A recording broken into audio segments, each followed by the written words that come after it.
egy kicsikét elrepül úgy a szürke gond, derül az ég. A napba valami báj, hogyha kacag a máj.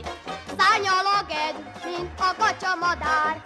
Légy vidám, vagány, akár egy srác, fújj meg a tülköt, trombitálj, valamit játsz. Ha baj van, mégse legyen soha kedélyedlő poros. Ne is figyelj oda, mit mond egy fő okos. Szerintem az bolond, ki téged mindezért Paprika Jancsinak mond.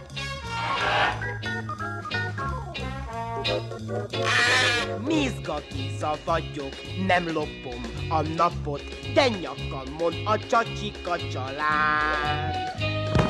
Elég nagy a rakás, de kicsi a lakás, és nem forgatja mesekacsaláb.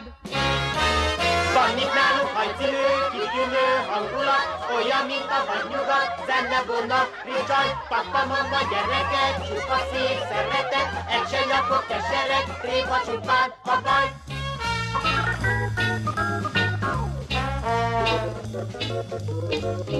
Tiszta gyagya, mert vizes az agya. Bemutatom Lüke Aladár. Folyton marja bökki, mint cicust a blökki. Itt nincs elásva még a csaszabár. Van itt nálunk hajcivő, kitűnő hangulat, olyan, mint a vadnyugat, zene, vonna, ricsaj, papa, mama, gyerekek, csupa szép szeretet, egy se nyakot, kesereg, tréfa a baj. A családhoz tartozik Köb ükunokai fokon egy 30. századbeli rokon. MZ per X, jelentkez. Kapcsford! Mit mond? 1 forintért megmondom. Elfelejtem, ókor, nem tudhat még új magyarul ez az atomókor. Szerencse, hogy beszélhetek így a énszülékkel, a gondolat átvívő készülékkel. Kapcsolatunk titkos is és misztikus, kicsit utopisztikus.